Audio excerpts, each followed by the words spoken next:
yours. Thank you, Lee, and thank you, colleagues, for joining this morning.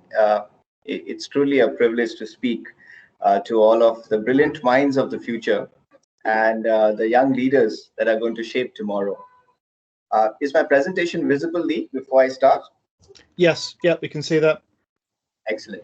So I'm going to take the next 15, 20 odd minutes. I will talk about business management and how the Tata Group, and in particular Tata Chemicals, the company that I work for, a global organization, how do we look at serving society through science? The seeds of the Tata company was set up by our founder way back in 1868, and it's a 150-year-old plus company, more than $100 billion in revenue, and close to 750,000 employees that are available globally, many of them being in the UK, in India, and many other parts of the world. And the founder was truly a visionary. We love to remember him as the man who touched tomorrow.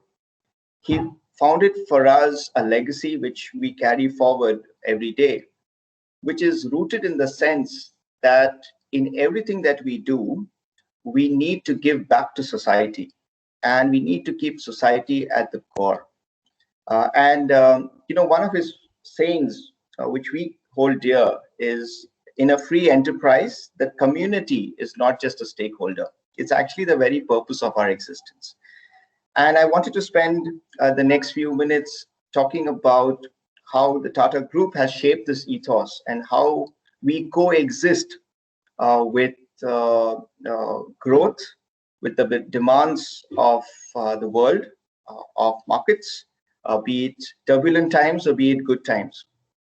But the cores and the values continue to remain the same because it's founded on principles of giving back to society and creating institutions that will last for tomorrow and for generations.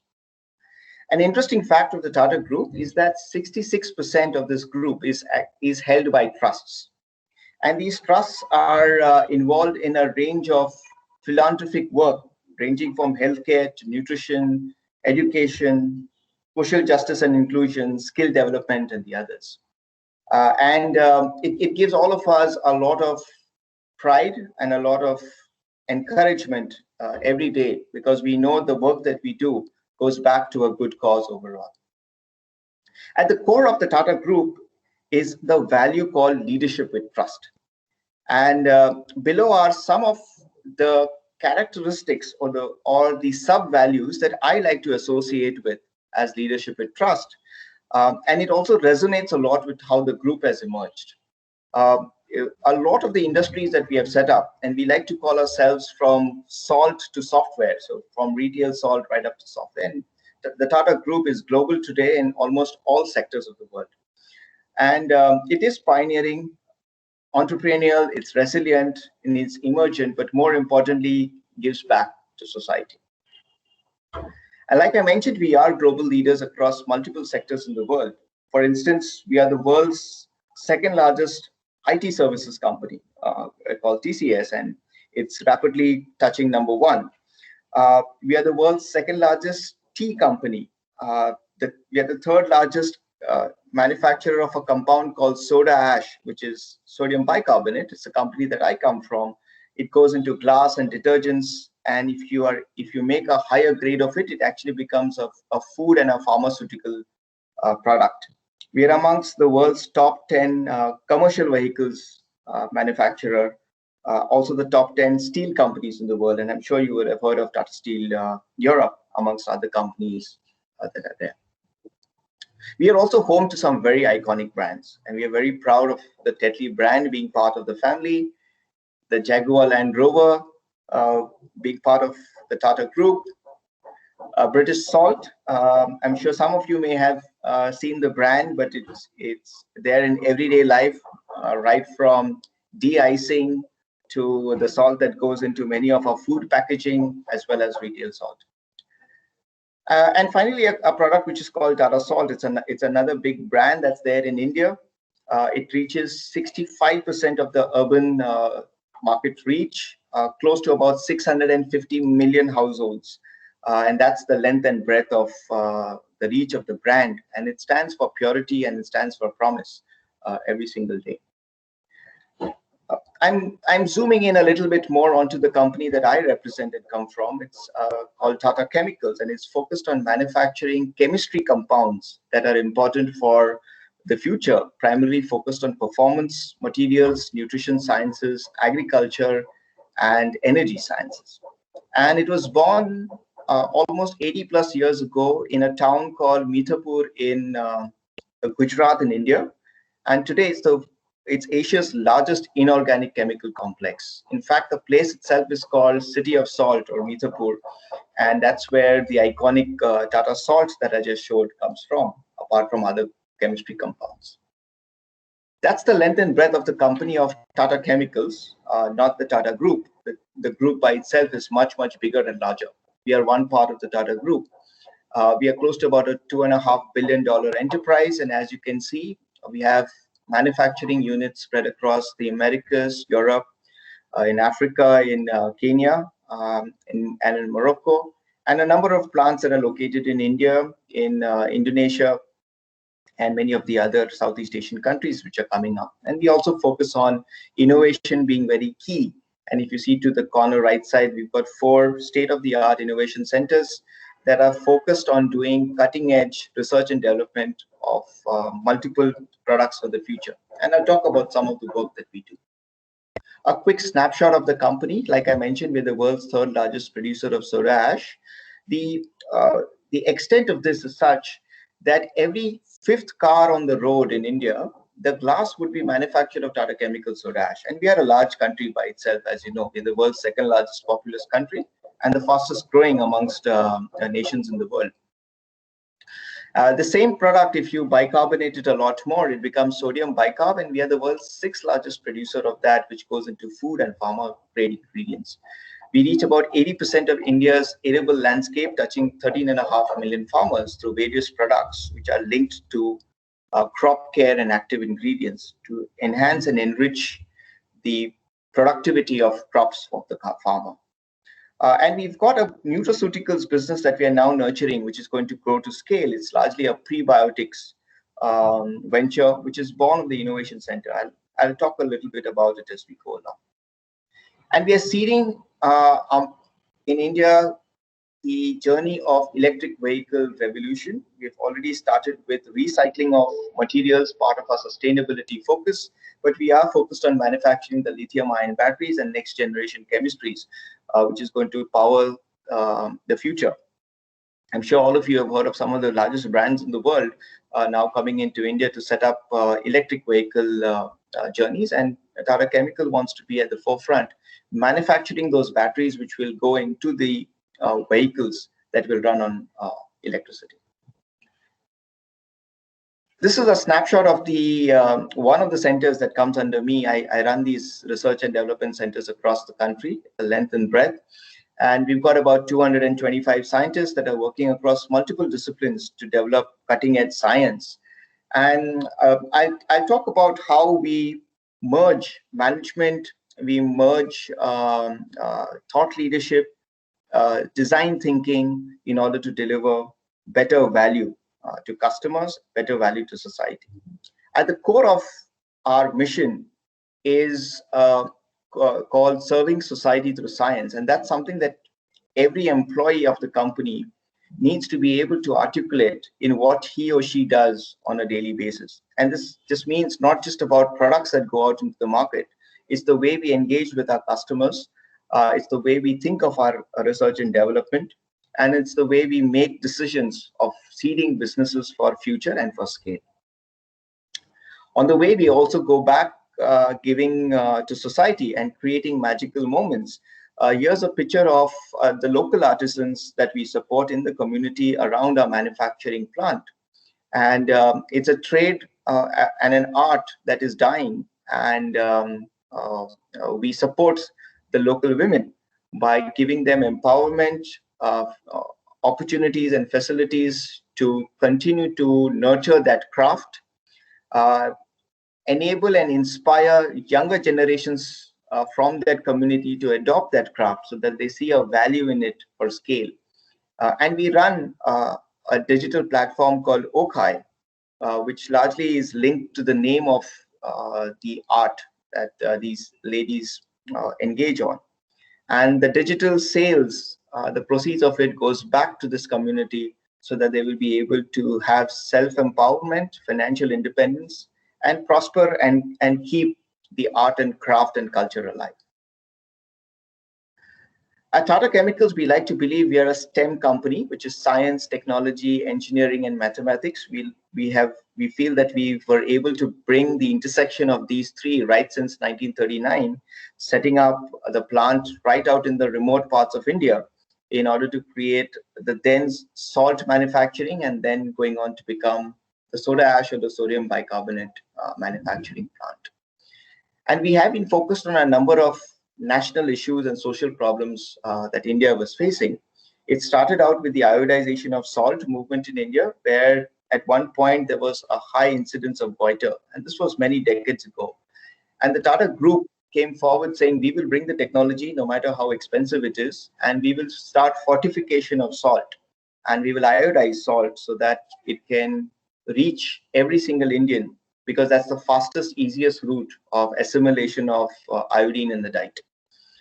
Recently, about 5 to 8 years ago, India came out with a report of a problem of anemia, especially in ladies. And Tata Chemicals took the forefront, and we have designed and developed Tata Salt Plus, which is an iron fortification of that salt, which is again a direct route of being able to allow the body to absorb iron in the bloodstream. And here's a story of how we had a challenge and we needed to overcome that. As many of you know, iron starts rusting. So if you take pure iron, which you need to do as food grade, and you start putting it into the flame when you're cooking, it turns black because it starts oxidizing. And many of the women folk in India started looking at it and saying, this is not the salt that we want to touch, because the salt that you see on the left side called Tata Salt, in the almost turmeric or yellow color, that's pure white, pure flowing salt. So when they saw it turning black, they started saying, there's something wrong with your salt.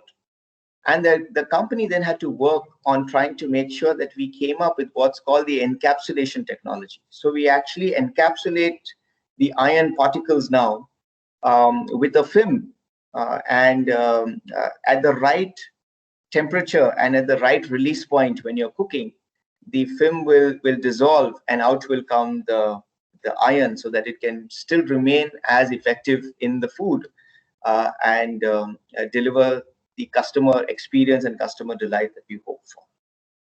India also does face, and the world is facing, more and more challenges in terms of blood pressure management. And this is a global aspect that we have picked up. And the company now has a 15% lower sodium product. And we are working on further and further reducing the content of salt and increasing the efficacy of the salt taste that's there in the system. But this means that there is 15% lower amount of salt that a person takes when they use this product, and helps blood management, blood pressure management in other areas.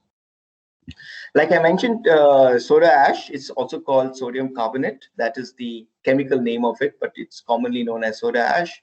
And it goes into detergents, primarily of Unilever, Procter & Gamble, and many other larger companies. And it reaches 47 million households. That's the length and breadth of where this product goes. And we manufacture this out of our operations out of United States, out of UK, Kenya, and in India. Here is an example of how we look at sustainability. We look at management, business, and then giving back to society. We wanted to develop the world's cheapest water purifier, which you see on the right side. It was a mission of our then chairman emeritus, our current chairman emeritus, and then chairman, Mr. Ratan Tata. And his desire was that we should be able to take pure, clean drinking water to the bottom of the pyramid, to the ones that really can't afford. And that was born an entire exercise of wanting to do more. And we looked at, the group looked at sustainable approaches. So India is a country that grows large quantities of rice. And once the rice is harvested, you get the rice husk because there's nothing much that can be done. It's really hard. So cattle can't even use it as fodder. So generally it gets burnt or incinerated. What we've done is we've taken that rice husk and we extract what's called the rice husk ash, which is rich in silica.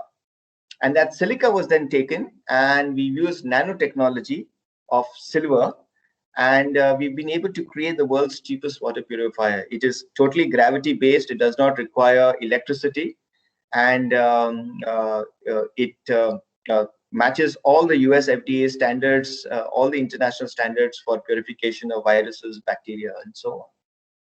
What we have recently done over the last few years is look at that same silica in the rice husk ash and said, can we take this and start making it as an ingredient that can go into tires to make it better, safer, and more durable. And silica is fast replacing carbon black in many tires, and it's already out in Europe as a requirement. And as we move to more and more electric vehicles or hydrogen-based vehicles, the need for having better grip, better safety, higher ability to brake on time, greater durability of the tires, and more importantly, saving of fuel starts becoming that much more prominent. And it is a trend. And presently, the silica that goes into these tires is synthetically driven. And here's an opportunity of trying to bring a sustainable route. It is green in nature because it is rooted in a raw material which actually is waste, is then used through multiple technology routes, which is biotech, which is nanotechnology and other engineering and sciences, in order to develop a green tire. Here's a snapshot of the impact that's there. Currently, the water purifier touches 2 million households. We sell this product or reach the product largely now through village level entrepreneurs. We train and nurture local talent so they can take this to the bottom of the pyramid.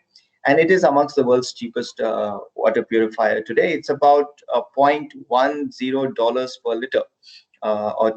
And that's the cheapest form that we've been able to design, and it gets further and further cheaper as we are able to put bigger and better mechanisms. This is a picture that I took out when I was going for a surprise visit as part of my role of being the chief of strategy of the company, to see if our products truly have an impact. And as you can see on the left side is a larger unit of that same water purification system, and then this drastically drops the cost per purification much further than what I just described. And here you can see that the impact is in the faces and the smiles of the children who now have clean, fresh drinking water at their disposal. The silica that I mentioned goes into tires, and it makes the tires safer, more durable, and a lot more fuel efficient. It can reduce fuel consumption by almost 30%, as per tests and standards that have been done in European Union. Another aspect that we are looking at is our manufacturing plant in the UK of Tata Chemicals, and we are setting up United Kingdom's very first industrial scale carbon capture unit. So essentially, if you imagine, we are going to be sucking 40,000 tons of carbon dioxide, and we will convert that into a food and a pharmaceutical product. And it is in line with the UK government's target of net zero emissions by 2050. And it's a long-term commitment that Tata does in order to be able to support our national causes, the environment, and sustainability for the long run. Here's an example of what we are putting up in India. And like I mentioned, the focus is on putting up an electric vehicle ecosystem. And we intend to do all the three parts of it: manufacture the battery, we recycle the batteries that have got end of life, and then we will manufacture the battery actives, which will go back into the batteries. So you take out the material from the batteries, you supplement it with what is needed, you create high value chemistry compounds, which goes back into the battery. This truly is a circular economy approach, where you're able to now manufacture a product, extract value from the waste of that product or the end of life of that product, and give life to it again, and then send it back into that product.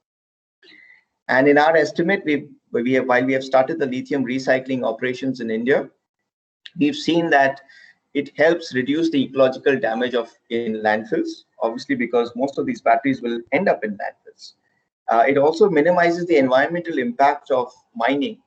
The metals that go into an electric vehicle battery, and even each of our cell phones that we hold in our hands and the laptops we are using to connect to this seminar and talk today, has lithium ion batteries.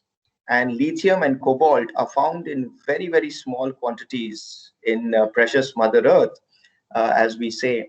So the extent is you need to extract 1 ton of earth in order to be able to get close to about 1% of lithium metal. So you can imagine the amount of impact it has on the ecology, as well as longer term impacts of mining. And what is now called urban recycling is an opportunity in order to be able to minimize this. And this comes in from deep thought of wanting to apply management and business principles well in advance to something that we want to deliver value to.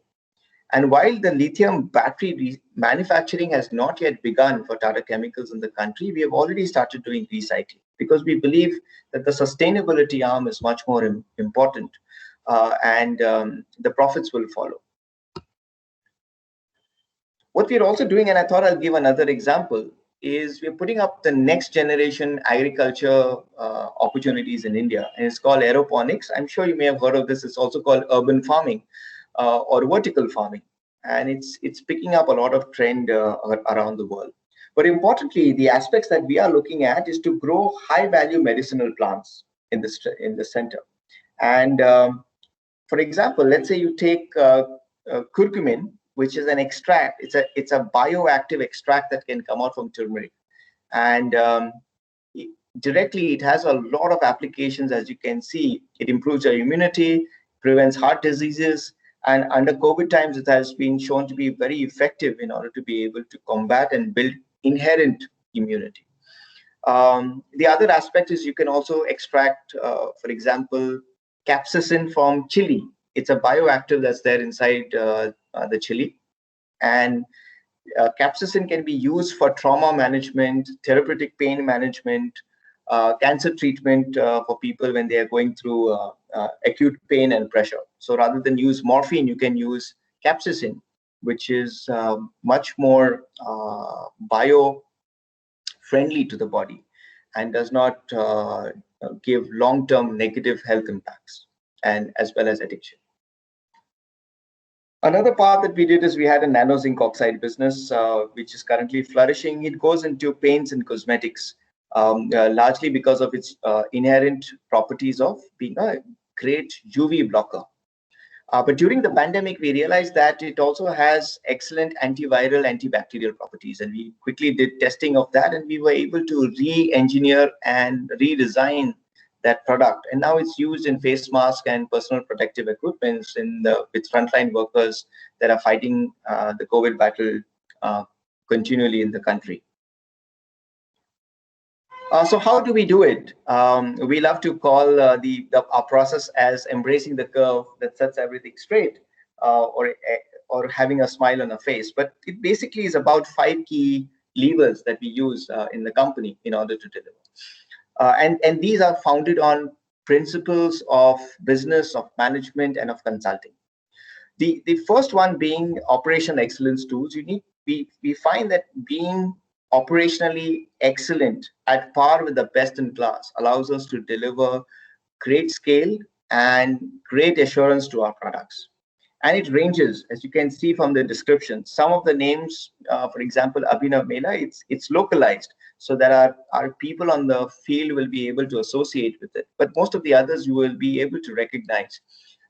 So if it's simplified, it's about driving an execution excellence program to cut down layers in the organization.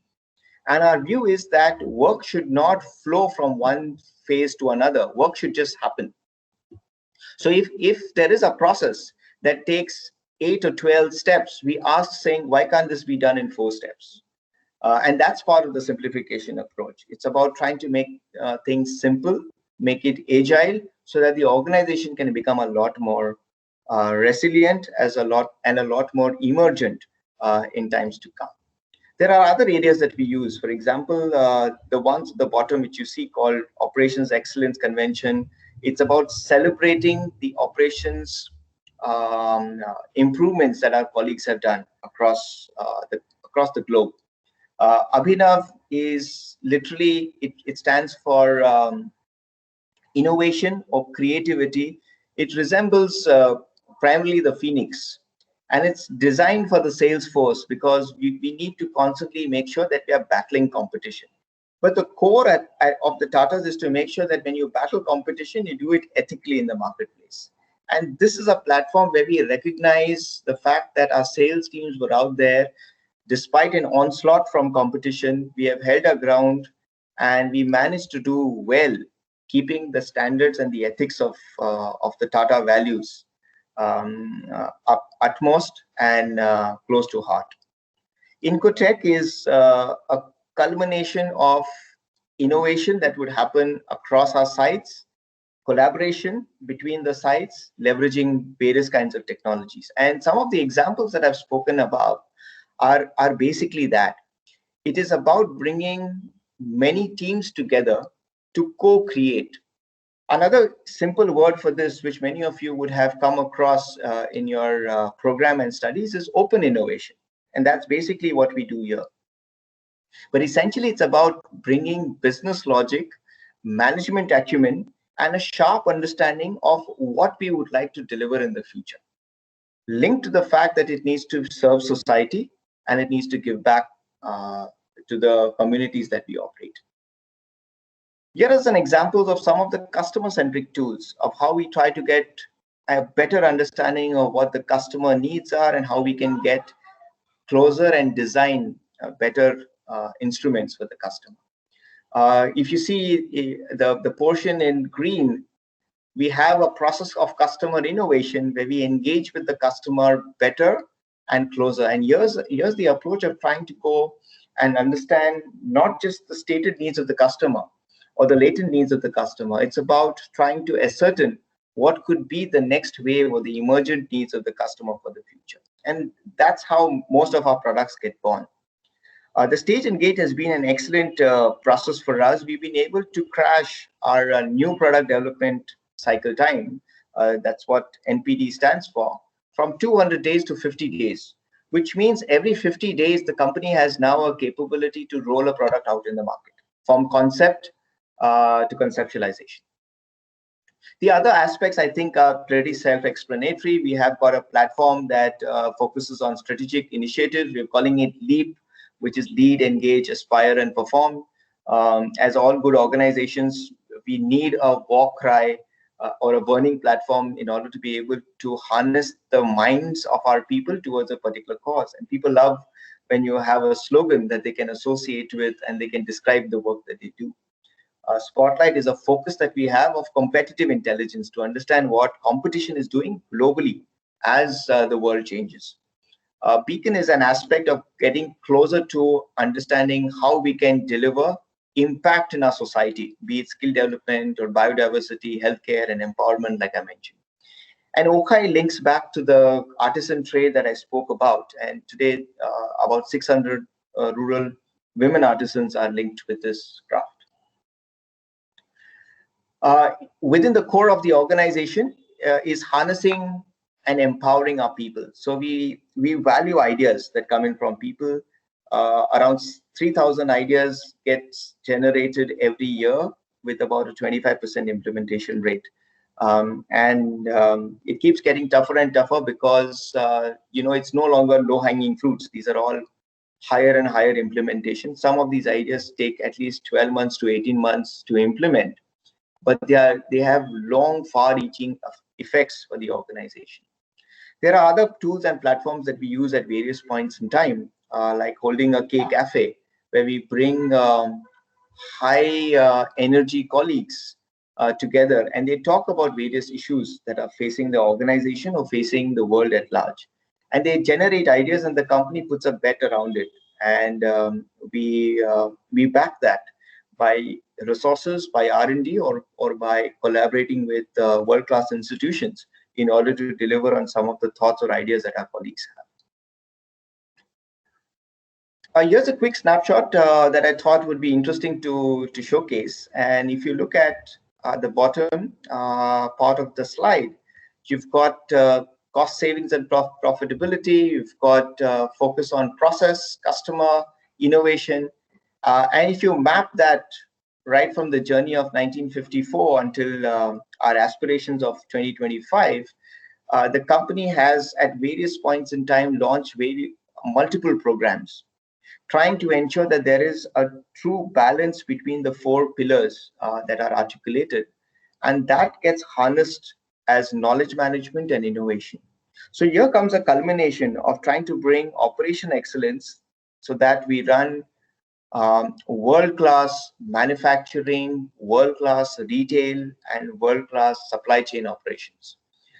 We bring together a deep understanding of what the customer wants so that we are able to co-create. And that's layered in with how we harness the ideas of our colleagues and mine the knowledge within the organization through various programs in order to innovate for a better future.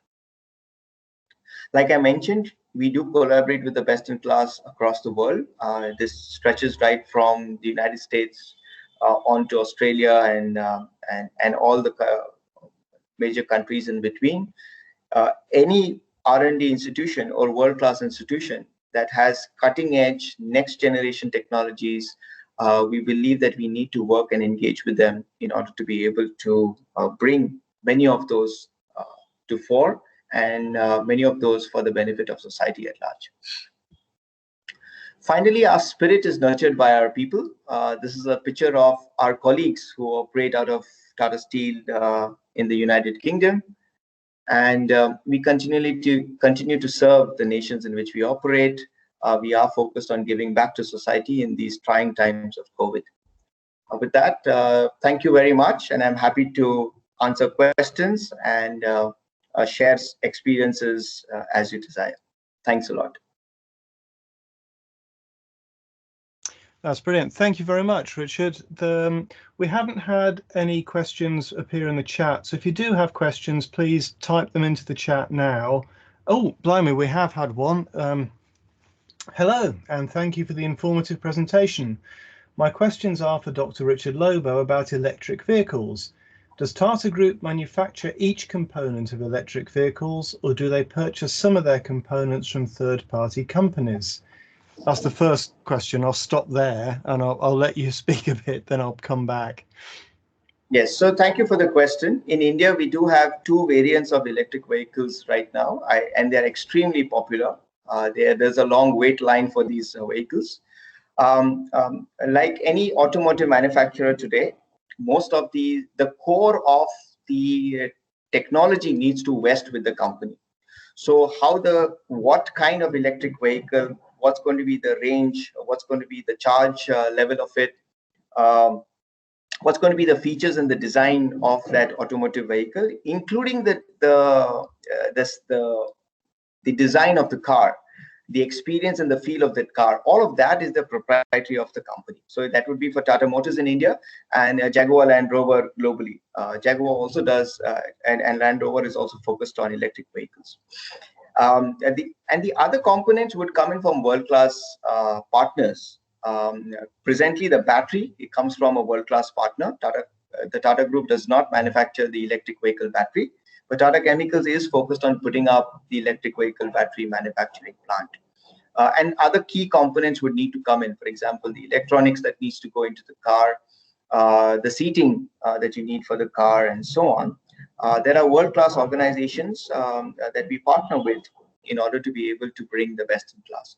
But the key, which is very differentiated for each automotive maker, which we don't want, which would largely, let me put it as, largely needs to be the intellectual property, and the experience that a person needs will be closely guarded and owned by the company.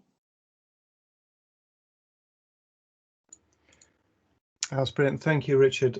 Sargis goes on to ask, I'm sorry to put you on the spot here. I'm happy to, sir. Can you discuss in a little more detail about the battery recycling process and the stages the batteries go through for chemical hazard-free recycling? All right. So thank you. I think that's another excellent and brilliant question. In fact, it's a question that's baffling the best minds in the world today. So battery recycling can be done in three methods. You can either take a battery, you can throw it into a furnace. It's called pyrometallurgy process. So you take the spent battery because it's end of life, and you throw it in. Once you throw it into the furnace, like any e-waste recycling, which is basically printed circuit boards, you throw a battery in. You'll be able to extract a compound called nickel, which is the metal, and cobalt, which is the next metal, which is both of them are really expensive, so it becomes easier. But that's environmentally quite damaging because, for one, it already sucks a lot of energy because it has a furnace that you need to throw it into, or an oven at a smaller scale. So it's energy intensive. The second is obviously because you're incinerating it, there is gases that can get released from the battery. There's also danger of that battery, if it is not discharged, of it blowing up. And there have been many accidents around the world that has happened because of a charged battery that goes into the oven or the furnace. The second method is called hydrometallurgical process, which essentially is you break down the battery. You extract all the components from it. So you take off layers and layers of the battery. It's quite interesting to see. It first has almost an aluminium or a steel casing. Inside there is paper, which most people get shocked about, but there is actually sheets of paper in. It's not just regular paper, but it is paper. Then you have got ceramic. And then as you go, it's like peeling an onion. And as you go to the core is the powder, which essentially is called the cathode active powder. And from there, you can take that powder and then do what's called wet chemistry. That's why it's called hydrometallurgical process, because it's linked to water and wet. And then there are various kinds of solvents that are used. And the solvents, for those that understand chemistry, there's a process called precipitation. So essentially, you can just think of, taking a glass of water and taking a spoon of mud from the soil and stirring it into the glass of water and then waiting for it to settle. After a while, you see multiple layers that comes up in that glass, right? So that's kind of a sedimentation or a precipitation process. And so that's the best process that's available to follow. It allows you to have zero liquid discharge, zero solid waste, zero emission of gases.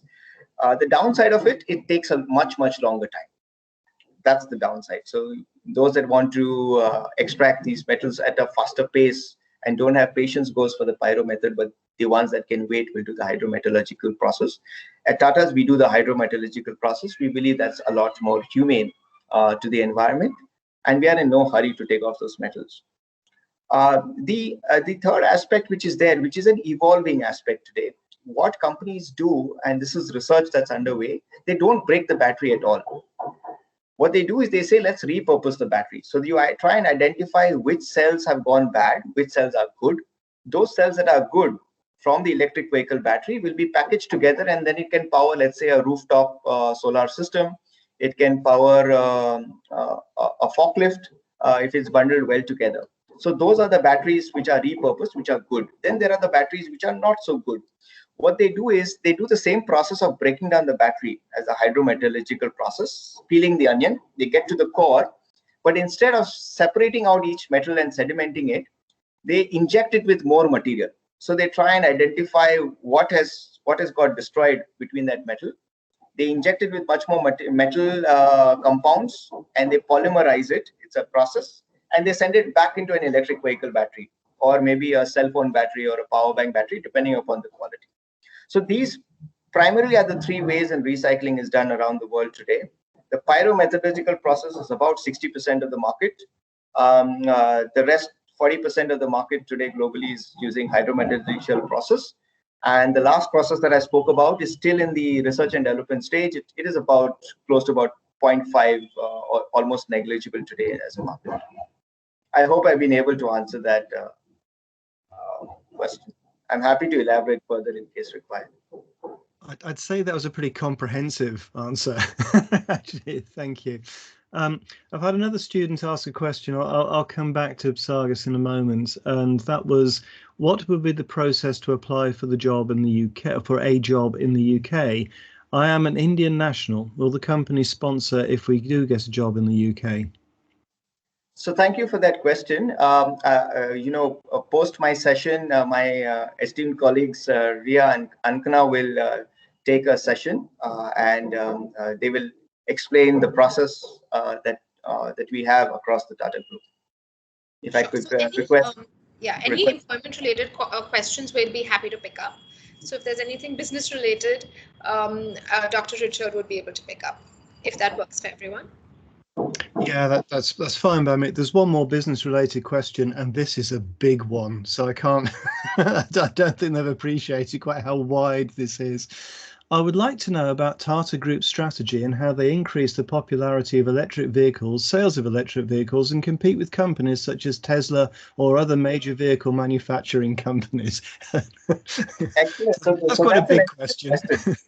I love the tough questions. At least that's the way I can go back to sleep saying that, the money the company gives me is a little worthwhile. That's on the lighter note. And, Ria is watching me here. So then she can give a good report that this guy knows what he talks about to my bosses.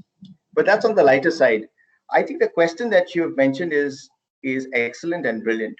I think there are three layers to the answer that's there.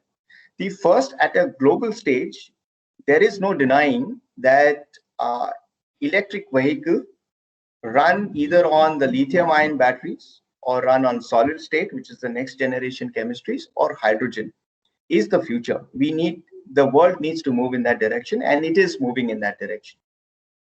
The ability for a vehicle to go almost 350 odd kilometers on just one charge is phenomenal. It reduces carbon footprint. It reduces the pressure on oil and gas that is there, and we can divert a lot of that precious oil and gas to industrial growth and lesser pollution to the environment at large. So the first aspect is definitely this is a movement that needs to go all around. And if you ask me at a global stage, the Tata Group through Tata Motors and the Jaguar Land Rover are offering their models at cost competitive, and it depends upon the customer segment that you would want to offer it at. It depends upon the range that a person would want to adopt. There are some customers who are cost conscious, but who want to take an electric vehicle because of range anxiety. They just want to take it around the shopping complex, or they want to take it to their kids' school. So they wouldn't want to go in for a high-end car. Right? But those that would want to invest and feel that they want to give back to society, do good for the environment, but more importantly, not compromise on their comfort and not compromise on the sophistication that goes along with it, would definitely want to choose a Jag or a Tesla. The second aspect that's there is that the electric vehicle revolution, let's say in India for us, is a big one. By far, we have the largest amount of vehicles on the road, and we are amongst the leading countries with the highest density of vehicular population. We also are amongst the highest number of, or we've got the highest number of cities in India that are touching a high level of pollution rate. So for us, it's very important as a nation and a country to focus on electric vehicles, because one is for all the reasons I already described, but more importantly, making sure that our society and an environment is much more clean. It's also a lot more cost effective as compared to other vehicles that would be on the road.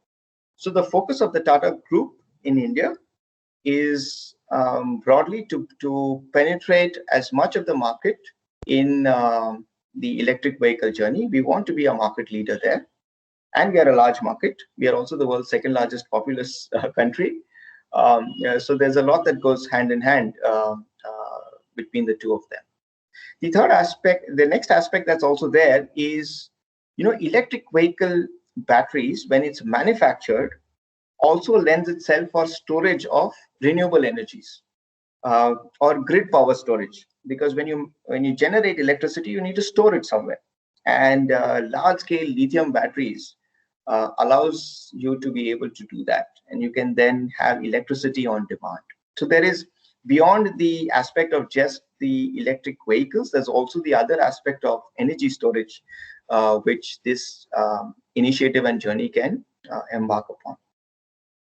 The third aspect that I thought I will touch upon is that I think in every geography and every market, there will always be a player which caters to the cultural and social fabric of that market. And for now, until the next 5 or 10 years, the electric vehicle journey is going to only pick momentum. And those that are able to afford the price point will want to migrate and move. Countries that are able to provide incentives in order to be able to drive an impetus or to be able to invigorate people to move to that direction will adopt it much, much faster. So countries like India are doing it. In the European Union, you do have a lot of incentive schemes in order to be able to adopt and take electric vehicles. So then you'll have companies which will do a large, wider range. But there will come a point, a decade from now, when the price point of all these materials that goes into making the electric vehicle will start dropping, which means the electric vehicle will start becoming synonymous to a car today. See, in today's world, there's hardly a difference between any car, right? The difference that we actually feel is in the brand, and the brand is positioned because it allows us to have various kinds of features, comforts, status associated with it, and various other characteristics that we desire. Sometimes it could be entertainment within the system, it could be speed and torque, it could be a sense of comfort, it could be automotive driving, and so on and so forth. So there will come an inflection point when the playing field of electric vehicles from a cost standpoint will be almost the same, and everybody will be able to afford it when they want to buy a vehicle. The difference that will happen is companies who have embarked on it earlier on with a lot of focus will then be able to shape their thinking, not the customer's thinking, but their own thinking of what's going to be required for the future. What are the future designs? What can you do as differentiated for the customer? How can you stretch that same penny much, much further? And the last aspect which I wanted to touch upon, because when we think about electric vehicles, we largely think about four-wheelers. But there are two big segments that are also there, which is the scooters, the motorbikes, which is the two-wheelers. In most parts of Asia and Africa, this is expected to be an explosion because the price point at which you will be able to get a two-wheeler is significantly lower than the current, petrol or diesel-driven options that are there. And on the other side of the spectrum are long-haul fleet trucks and commercial vehicles, which will definitely need it because it lowers their cost of operations and has better, longer durability. I hope I've been able to answer this from a strategic standpoint. And if you look at it, the best way to look at it from a strategy standpoint today is look at electric vehicles as any of the other incumbents that come into market, like a first mover advantage. Like all other major brands that have capitalized on first mover advantage is what the current Teslas and let's say the others of the world are doing. And when the first mover advantage starts weaning out and it starts becoming the norm, after that you need to move towards customer delight and you need to move towards the next layer. And that's what's going to happen a few years down the line. And it will pan out differently in different parts of the world. Like I mentioned, it depends upon social, cultural fabric of every society, and more importantly, the impetus coming from the government for mass adoption.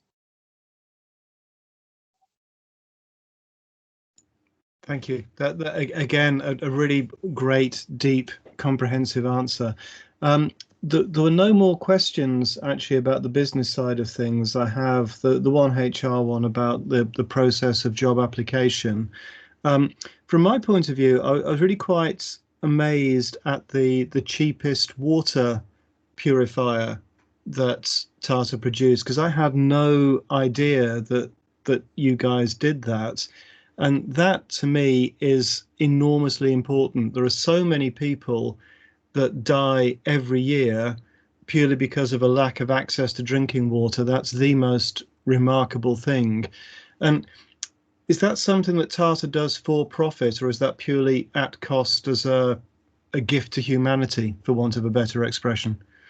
Oh, Lee, thank you for that question. It's truly brilliant. We have created a foundation. It's called Encourage Foundation. In India, we have a process called Section 8 company, which means the profits that get generated from that business have to go back into that business, because it's designed and built only for social good. So this money cannot come into Tata Chemicals. It cannot go into anything else. Every unit that is sold, if there is a profit that's made, it needs to go back either into marketing of that unit, or manufacturing more units, or giving or possibly giving it free of cost so that you'll be able to afford it.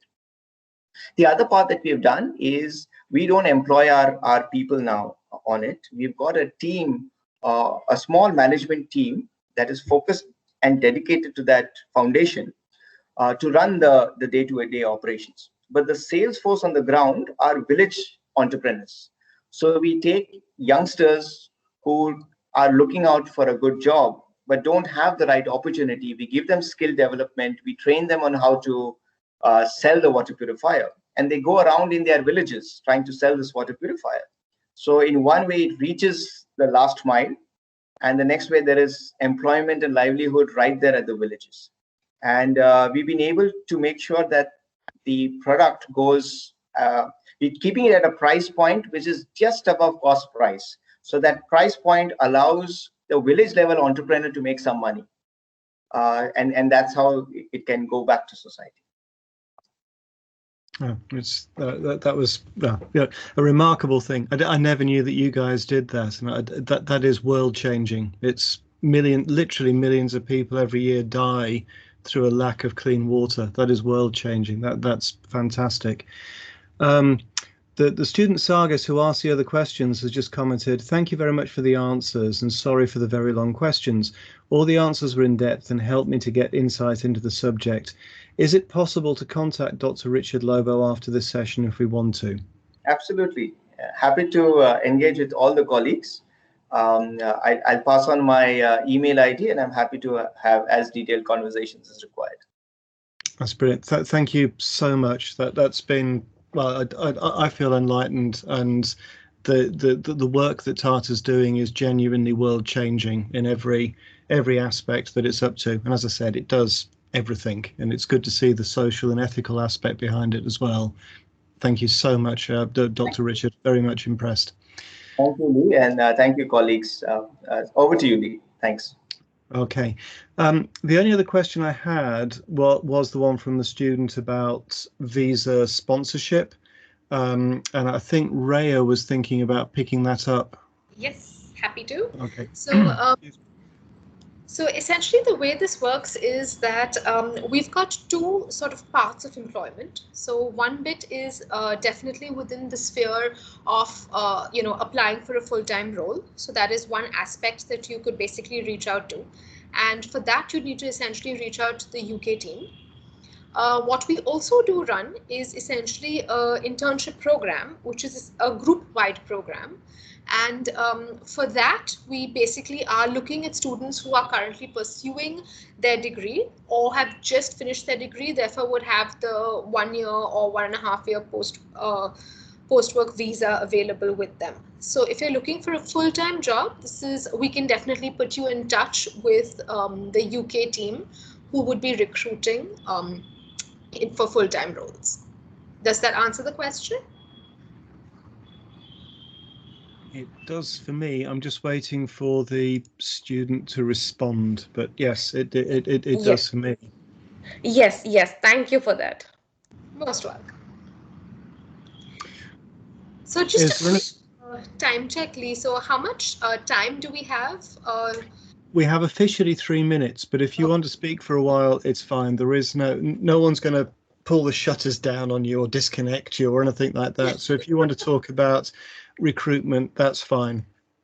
So then maybe I'm just saying with regard, so honestly, I think Dr. Richard has covered the entire expanse of the Tata Group. So that has really helped with regards to, putting out there what the kind of opportunities available. So that is an entire piece that I really don't necessarily need to go into because it's covered in great detail.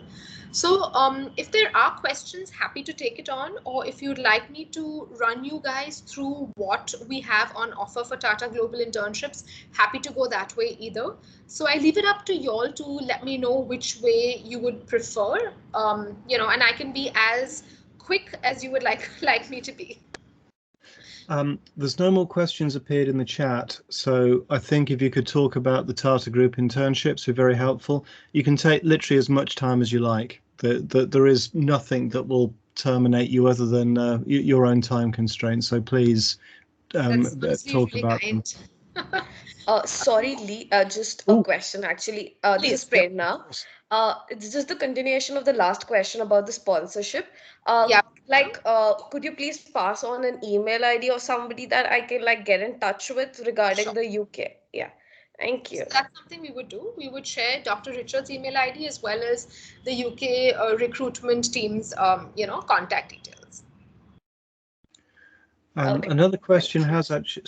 Sorry, Prerna, you done? No, I was just saying thank you for that. I didn't mean to talk over you. Apologies. We've had a question from Varsha who says, in terms of the part-time job, would Tata Group hire interns who can work under 20 hours a week while we are still studying?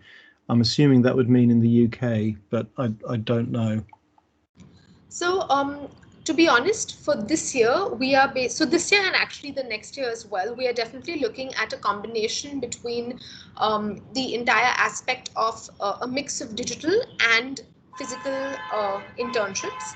So if you're looking at a virtual internship, to be very honest, the duration of the internship would link anywhere between, the project duration and the kind of work required. So many times if it is a 20-hour work restriction, what we do is essentially have a larger project duration. So the beauty of the Tata Global Internship format is the fact that we've maintained it as a tight, loose format. So we really are fairly comfortable with, the flex and seeing how we can accommodate students.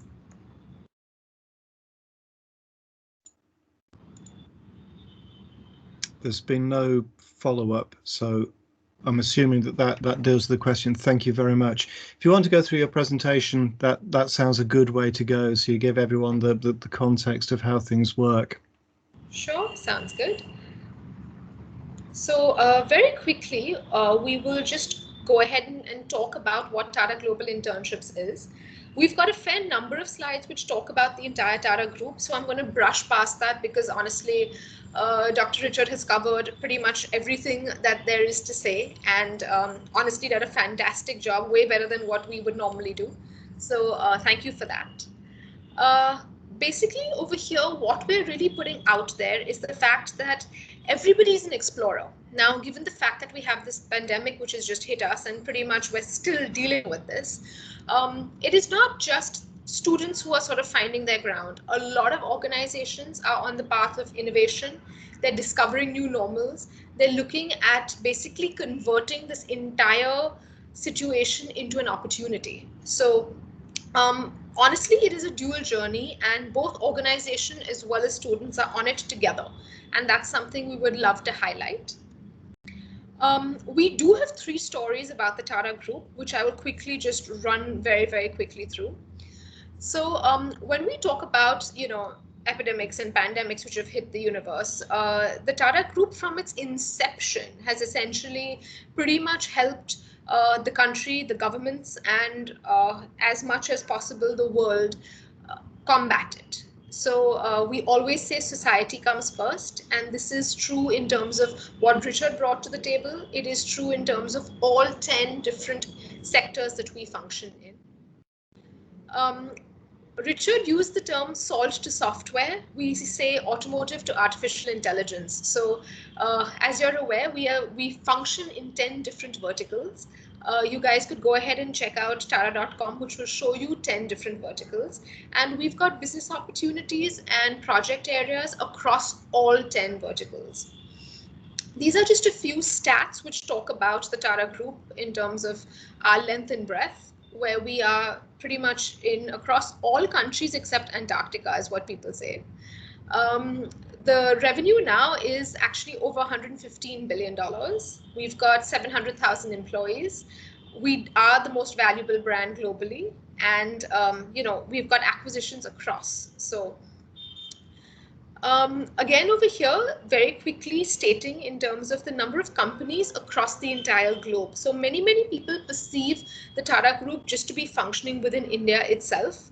But I think this one slide puts across the length and breadth of the Tata Group across the entire globe. These are a few achievements which have happened across different industries. So we see Tata Communications. So actually Tata Communications also is a very large provider with regards to the Ethernet, which is created. It covers 3/4 of the world.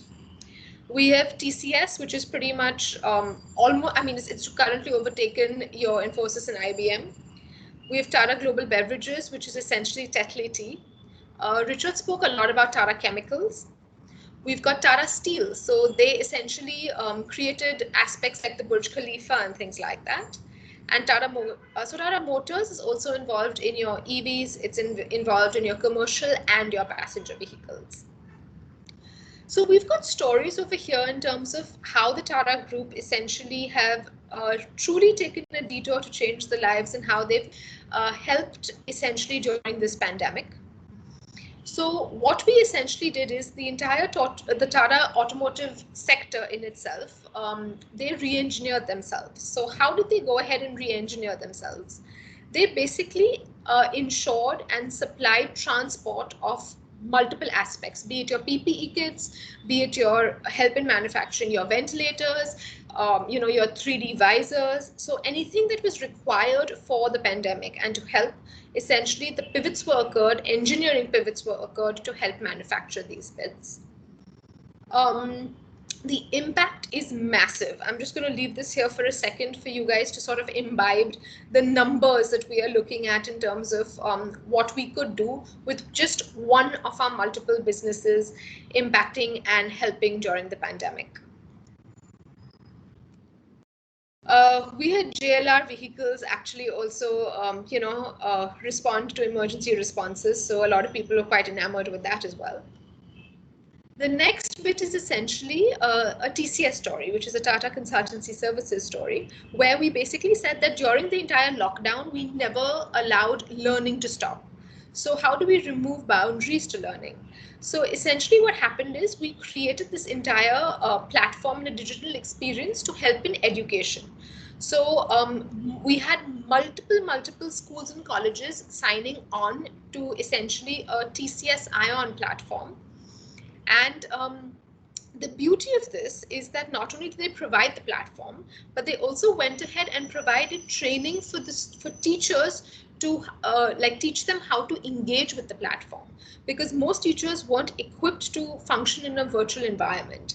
So a lot of this occurred, and when this was launched, initially it was launched for free. So we've got over 2,000 institutions and 500,000 learners across the globe. You can see the multiple areas and geographies we're a part of. And as I mentioned, it's Career Edge, where we actually taught teachers how to be digital teachers, so to speak. The last very interesting story, but very impactful story, is to do with IHCL, which is to do with all our hotels, so the Taj Hotels. We've got an iconic one, which is in St. James Court. So I'm sure most of you would have heard or hopefully visited. So what did we do? How the hospitality industry helped during this pandemic? What we basically did is essentially open the door to all the medical fraternity and your frontline workers. We also supplied food to the entire medical staff across. So there were 2 million fresh meals which were shared. We had 11 hotels which basically turned into actual quarantine centers. So pretty much we opened our doors to the people who needed it the most because they essentially couldn't go back to their families. So this is essentially what our companies do. But it's not just the companies who've been busy exploring. We wanted to share with you in terms of what the students have done and how they have helped and what are the changes that they've essentially brought about. So we thought we'd share with you a few student stories.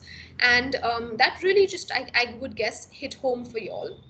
So what we have done over here is we really have encouraged students to take on different roles and not necessarily just go down the beaten path, saying that, okay, if I'm a science major, I will go ahead and do a project within this field. We really say, look, use your skills, expand them, and, use applied skills as well. So we had an example. We had a student from Harvard coming in who was a computer science major, and he actually worked with Tata Chemicals. And what he did is he essentially worked in the field of bioinformatics.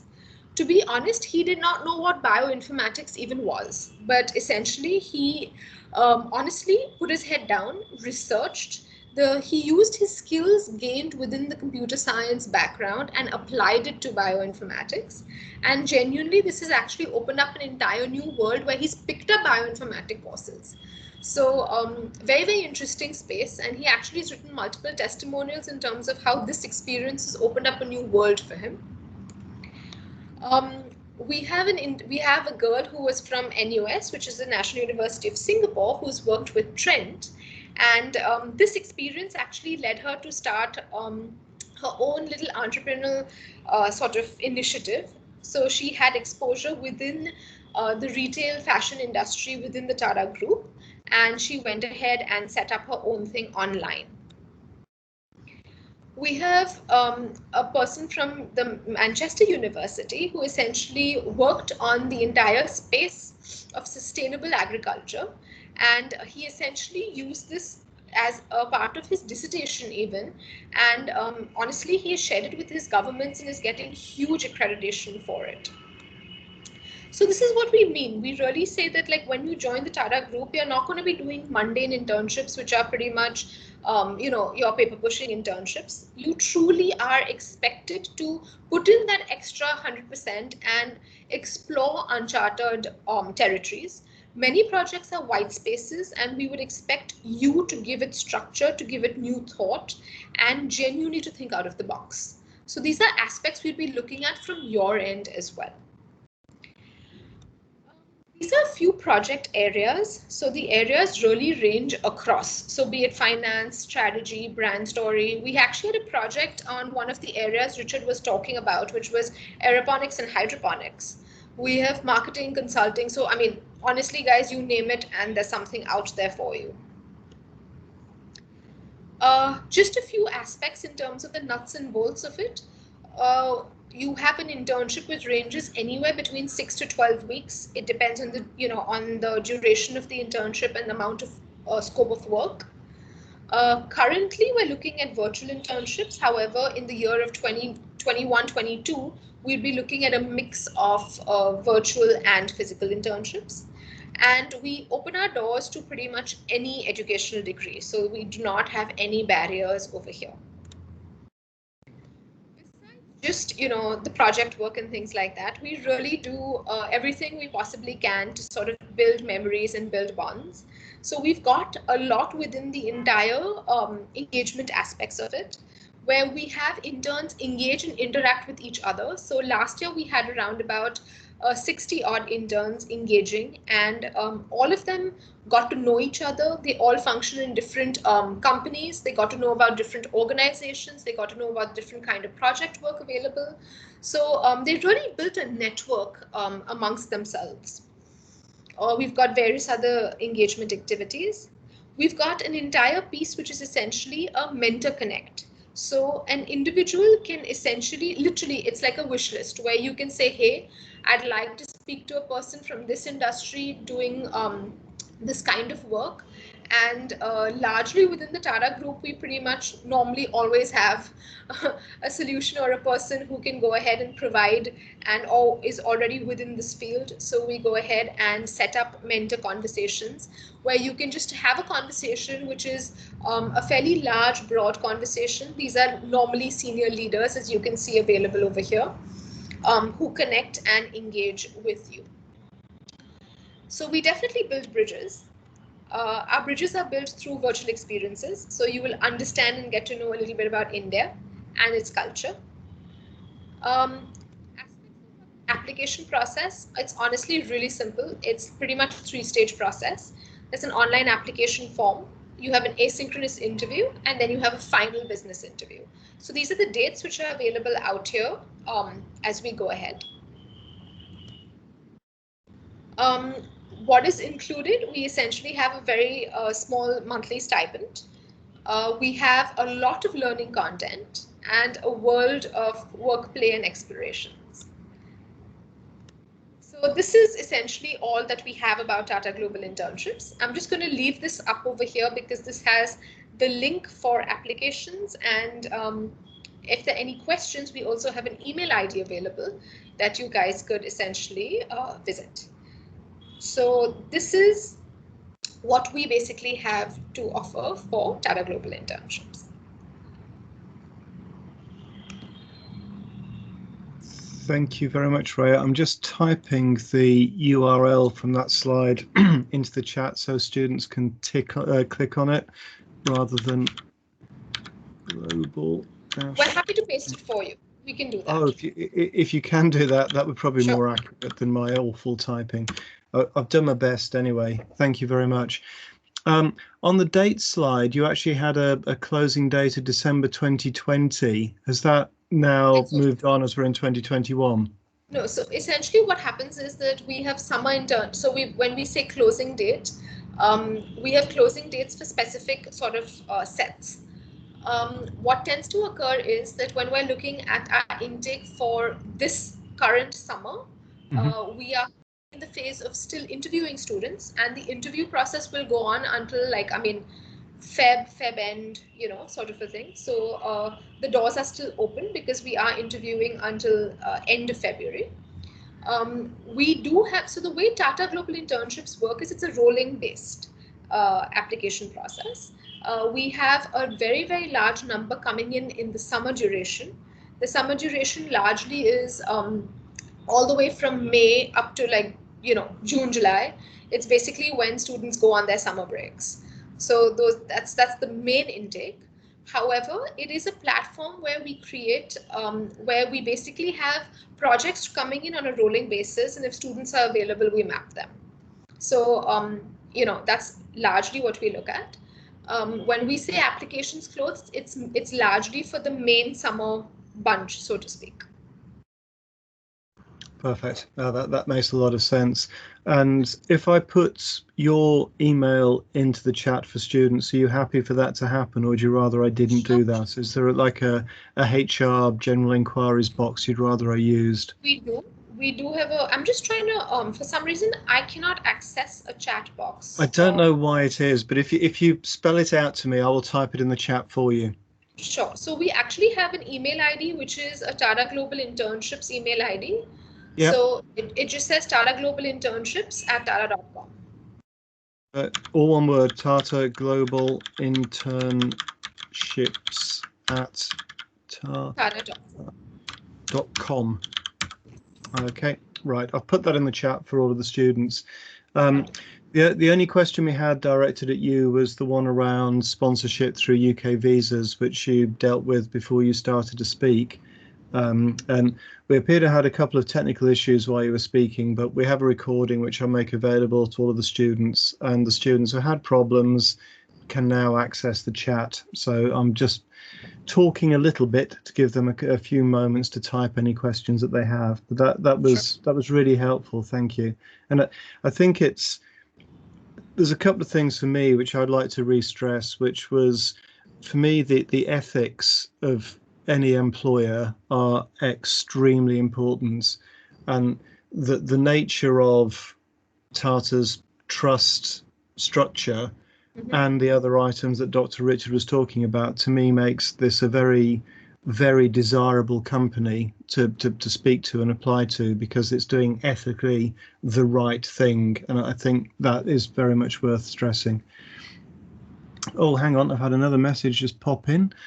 Oh, the form will be available only between 1st of August 2020 and, oh, so one of the students has applied, but they've had an error come back saying that the form on that link doesn't work.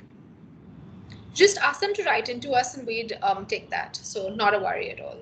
Okay, so and use at Tata Global Internships email address that you said earlier. Sargis, if you could confirm that you've heard what I've just said, what Rio just said, that'd be really helpful. And one of the students, Varsha, has just thanked you. Thank you very much for this session. It was very informative and helpful, which I would agree with. And thank you so much for your time.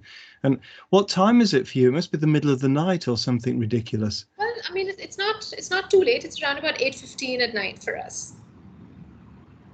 Oh, thank you so much for giving up your evening. So, honestly, don't worry, Lee. We've had conversations at 3:30 in the morning, so this works perfectly fine for us. Thank you. And Sargis has replied to say, yes, thank you. I've got that. Thanks a lot. And I've passed on that email address. I'll drop Dr. Richards in the chat as well. He probably needs to, I don't know if he's still on the call. I think he's gone. He needs to brace himself, I'm sure, for many very... I'm here, Lee. You're still here. That's good to hear. I'm sure there will be many very interested battery scientist students, amongst others, who will send you emails. So you may regret saying here's my email Happy address. to engage. We learn a lot with the questions being asked. So I think it's an opportunity both sides. Thank you, and thank you to Anchor as well. That was most helpful. I'll post a recording for the students so they can see it at their leisure, because there'll be some who couldn't make this because they were in lectures or something similar. And I'll pass on your email contact, Dr. Richard. But that, thank you very much. That's very much appreciated. Thank you so much, Lee. And thank you all of you all for joining in. It's really been a pleasure interacting with you all. Thank you, and thank you for the student. Thank you to the students for the good questions as well. There were really good questions there. Thank you. Have a good evening. See you all. Bye-bye. Yes, take care. Thank you. Thank you. Bye.